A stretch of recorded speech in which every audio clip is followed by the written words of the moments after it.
More than 30 years ago, Bill Bonstetter was a college professor and budding entrepreneur. Keenly interested in human behavior, he picked up and read William Moulton Marston's The Emotions of Normal People. In it, Marston laid out a theory of human behavior commonly referred to as DISC.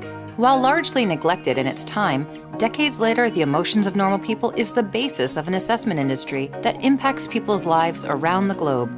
For Bonstetter, Marston's research on human behavior helped him to create a successful business and to foster a now healthy human assessment industry. Well, Pete, I want to thank you for taking time out of your busy schedule to let us visit about your father, William Moulton Marston. His works is the foundation of a business I have built for over 30 years using his concept.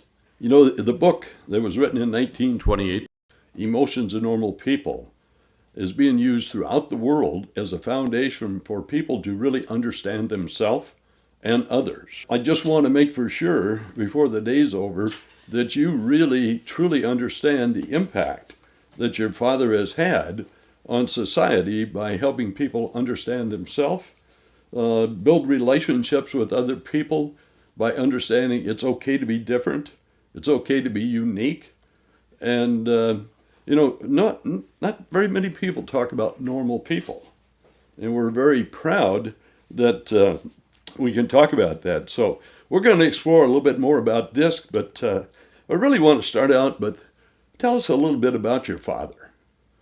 Well, all of my childhood, he was doing projects all over the country. They kept saying, "Come out here, Bill, we want to have you talk to us." And he did consulting work for various people, including Metro-Goldwyn-Mayer and people like that, and the prison systems in Texas. So to me, he was a wandering pro. Whatever they wanted him to do, he did, because he was smart enough to do it. In the lie detector, he makes a statement that we would be better off using the lie detector to change people's personality rather than incarcerate them.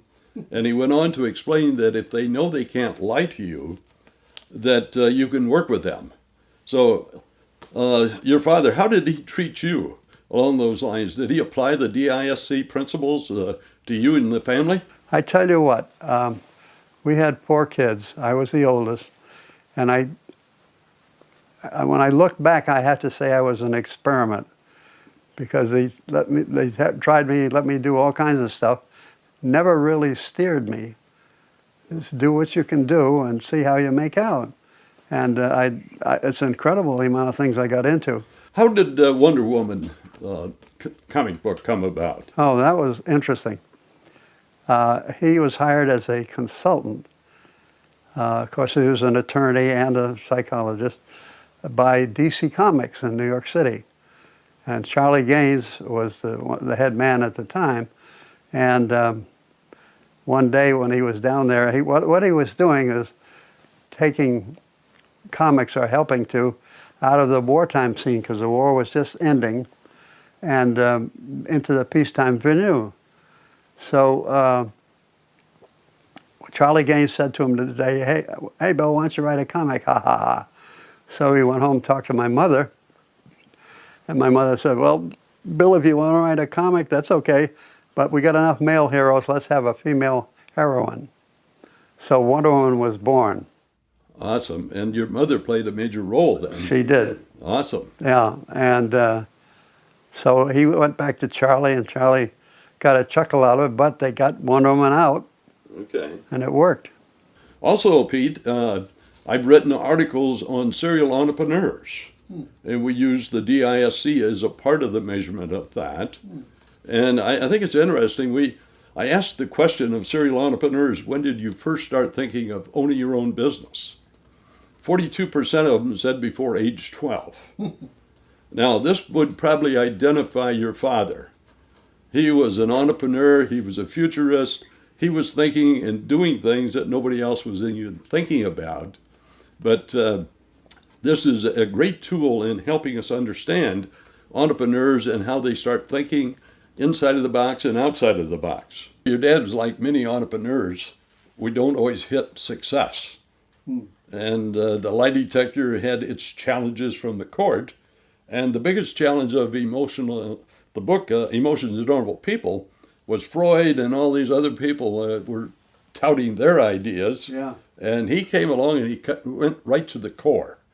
And I think he was over their head. I don't think they really understood it like he understood it. Yeah.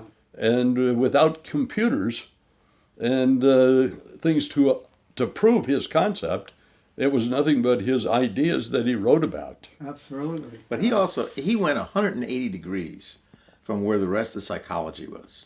In those days, it was all about people who were institutionalized. And your father was the first who put that word normal people and brought psychology to normal people. And we just felt it important to be able to pass on some of this because we're committed. This is a real business. Oh boy, I You know, yeah. And it'll go on for years to come. And the more that we can understand about the foundation behind this, the more that we can leave behind for the future people to understand and apply the concepts. And I don't think normal people are going to go out of vogue at any time soon. Well, Pete, we really appreciate you taking this time and really have enjoyed this setting. Thanks so much for coming out.